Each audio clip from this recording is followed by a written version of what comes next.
Hello, नमस्कार madam. Hello. हा, कोण? हां मॅडम, अनाथ आश्रमातून बोलते. तुमचे आई वडील आलेले आहेत आमच्याकडे. माझे आई वडील तर माझ्या घरी येतात. नाही, तुमचा ॲड्रेस दिलेला आहे, तुमचा हा नंबर दिलेला आहे. तुमचे आई वडील आलेले आहेत आमच्या अनाथ आश्रमामध्ये. माझे आई वडील नाही येत, माझ्या नवऱ्याचे आई वडील असतील. आणि तुम्ही कोण बोलताय त्यांचे?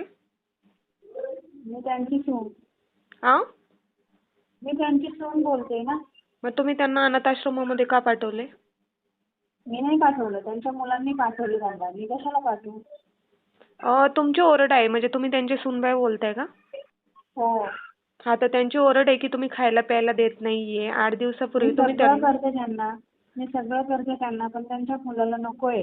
ते बोलतात एवढे घाण जातात, इकडे सुटतात, तिकडे काय काय करतात म्हणून की नको मला ते. त्याच्यामुळे त्यांनी तिथे नेऊन ठेवले त्यांना. सगळे मलाच ओरडतात. पण तुम्ही त्यांच्या काय करता? मुलांची चुकी आहे ती. तुम्ही जॉब काय करता? मी का जाते कंपनीमध्ये जॉब करते. आणि तुमचे मिस्टर काय करतात? ते पण कंपनीमध्ये जॉब करतात. ओके, मग तुम्ही दोघे कंपनीमध्ये जॉब करता म्हणून आई-वडील सांभाळायचे तुमच्या म्हणजे जीवावरती आलेत का? जीवावरती नाही आले, असं कसं बोलताय मॅडम तुम्ही? मग तुमचे जीवावर आले. आई-वडील, तुमच्या मिस्टरांचे आई-वडील, तुमचे सासू-सासरे आमच्या अनाथ आश्रमामध्ये आलेले आहेत इकडं. तर त्या अनाथ आश्रमामध्ये काही जरा फी आहे. तर रजिस्ट्रेशनसाठी काही फी करायची आणि आम्हाला तुमची परमिशन पाहिजे की तुमचे आई-वडील आम्ही ते आमच्या मला अनाथ काही आश्रमात सांगू ठेवू. नका. त्यांच्या आई वडिलांना, माझ्या नवऱ्याला सांगा, त्यांच्या आई वडील. मी त्यांना पाठवलेलं नाही. मग तुमचा हक्क नाहीये का त्याच्यामध्ये काही? मी काय बोलू शकणार आहे? त्याला आवडत नाही, त्यांनी नेऊन ठेवले तिथं. मी का त्यांना बोलली होती का? ते काय, तुम्ही मी त्यांना त्यांना सकाळ संध्याकाळ खायला जेवण प्यायला देत होते घालत ना. नाही. तुम्ही त्यांना खायला प्यायला घालत नाही. वेळेवरती त्यांचे कपडे धुत नाही. तुम्ही त्यांचं वेळेवरती त्यांना तुम्ही जेवण देत नाही. सतत भांडण करतात. असे तुमच्या सासू-सासऱ्यांची ओरड आहे. त्यांना मी सगळं करत होते, पण त्यांच्या मुलाला ते आवडत नाहीये. पोरांना मुलाला हात लावले का असं नको, शी कसं? वगैरे असं तसं. ते खोकतात वगैरे, हे ते करतात. तर त्यांना त्यांची पिरियड्स यायला लागली म्हणून ते बोलले यांना नकोच इथं. तर त्यांनी तिकडे नेऊन ठेवलं त्यांना अनाथ आश्रमामध्ये. आणि आता हे सगळं माझ्यावरती येते. कोणी पण विचारते म्हणजे सुनाचीच बदनामी होते. नाहीये, पण म्हणजे तुम्ही जे करता ना, जे काही घडलेलं आहे ते तुमचं सगळं, म्हणजे तुमच्या नावाची तक्रार आहे माझ्याकडे. हो, म्हणजे आता ते माझ्याच नावाची तक्रार येणार ना, कारण मी सून आहे. मुलाची चुकी कोण नाही हां, मग दाखवणार. तुम्हाला तुमच्या मिस्टरांना मॅनेजमेंट करता येत नाहीये का? तुम्ही का असं हाकलून दिलं त्यांना घरातून? का बाहेर मी काढलं? त्यांना पण बोलली. मी सांगितलं ना मॅडम तुम्हाला की ते बोलतात नको, हे थुकतात, घाणवणी काही पण करतात. इकडे काय पूस, तिकडे काय पूस. व्यवस्थित बाथरूमला वगैरे काय जात नाही, असं हे करत नाही, ते करत नाही, म्हणून ते पण बोलले नको यांना तिकडे. सासू-सासऱ्यांना सांभाळणं हे तुमचं काम आहे ना? तुमच्या नवऱ्याला मी मॅनेज करणं सांभाळते. तुमचं काम आहे. तुम्ही का म्हणजे असं त्यांना घरातून बाहेर काढलं? तुम्ही मी बोलू शकत नाही सांभाळते का तुमच्या त्यांना. मिस्टरांना? मॅडम मी सांभाळते त्यांना. मी माझ्या मिस्टरांना पण बोलली, लोकं माझीच बदनामी करतात. मी तुमची चुकी आहे, त्यांना तुम्ही तिथे नेऊन ठेवलं. पण सगळे नातेवाईक मलाच बडबड करताय की सुनेमुळे अनाथ आश्रमामध्ये सासू सासरे गेले. पण मुलाची चुकी कोणीच मान्य करत नाही ना. मी सगळ्यांना बोलते की माझ्यामुळे ते गेले नाही तर. पण सगळ्यांना वाटतं की माझ्यामुळेच ते अनाथ आश्रमामध्ये. मग यांच्या तुम्ही मुलांनी तुमचे एक पाठवलं मिनिट, त्यांना. एक मिनिट. तुम्ही तुमचे आई-वडील तुमच्या जवळ ठेवून घेताय आणि नवऱ्याच्या आई-वडिलांना तुम्ही बाहेर काढून देताय. अशी तुमची तक्रार आहे. म्हणजे तुमचे आई-वडील चांगले आणि नवऱ्याचे आई-वडील म्हणजे घाण का? तुमचे आई-वडील कुठं बाथरूमला जात नाहीत का? कुठे थुकत नाहीत का? खोकत नाहीत का? मी ते बोलतच नाहीये ना. मी त्यांना पण बोलते. माझे आई वडील असे तिथं तसे. अहो, तुमचे राहा. पण ते आई-वडील मग बोलले तुझे नाही, आई नाही, नाही, नाही. राहू मग दे. तुमच्या बोलण्याशिवाय तुम्ही त्यांना बाहेर काढलंय का घराच्या? तुमची सुनेची ओरड पूर्ण आहे. तुम्ही काय बोलताय?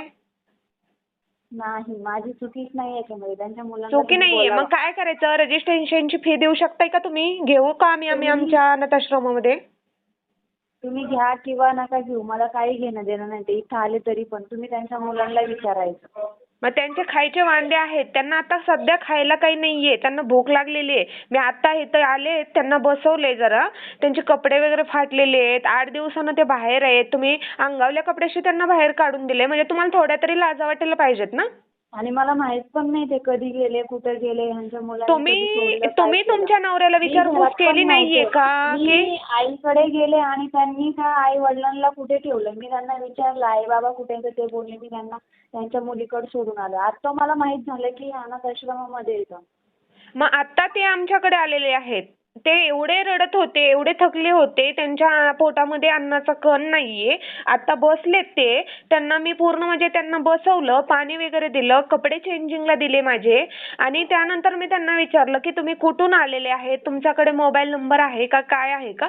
तुमचा मोबाईल नंबर दिलेला आहे, तुमचा पूर्ण ॲड्रेस सांगितलाय. सून त्रास देते म्हणून मुलाने आम्हाला घरातून बाहेर काढलेले. मी त्यांना काही त्रास दिलेला नाही. म्हणजे यांच्या मुलाला यांची अडचण होते आणि हे सुनेचं नाव खराब करून टाकतात असंच आहे. मग तुम्ही जे करताय ते खोटं कसे बोलतील?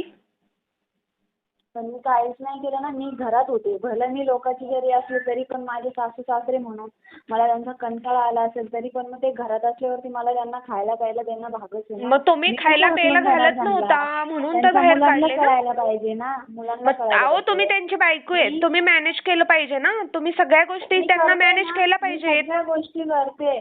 मी 4 दिवस माहेरी गेले तर यांनी लगे यांच्या आई वडील अनाथाश्रमामध्येच नेऊन टाकले. मग तुम्ही मग एवढं विचारलं पण नाही का? नसतं. तुम्ही चौकशी केली नाही का? तुम्ही शोधलं नाहीये का त्यांना?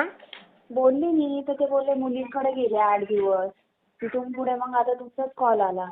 नाही, तुमची सासूबाई तर बोलते, लाथा माझ्या घालते. सासूला काही कळलं नाही का की नंबर मुलाचाच द्यावा. माझा नंबर दिला. माझी काही चुकी कोणी आणून मग सोडलं तुमची तिथे. चुकी आहे ना, मुलांनी तुमचा सोडलं तर नंबर दिला. मुलांनाच नको करायला. तुमचा नंबर दिला मला. ठीक आहे. त्यांच्या मुलांना सांगा तुम्ही. मला काही माहित नाही. हा, मग त्यांच्या मुलांना मी कसे फोन करणार ना? त्यांच्या मुलांना कशी फोन करू शकते मी? मी बोलते त्यांच्याशी आणि मग त्यांचा नंबर पण देते नंतर. तुमचा नाही नाही नंबर नाही देते त्यांना तुम्ही मग येऊ कॉल शकताय करते. का? तुम्ही आश्रमला तुम्ही भेट देऊ शकताय का इथे? ठीक आहे. येईल उद्या. हा, उद्या येते मी त्यांच्या मुलांना घेऊन. हा, मग तुम्ही अनाथ आश्रमाला या. मी आज म्हणजे रात्री त्यांना ठेवून घेते, थांबवून घेते. जर काही झालं तर मी काहीच बोलू शकत नाहीये.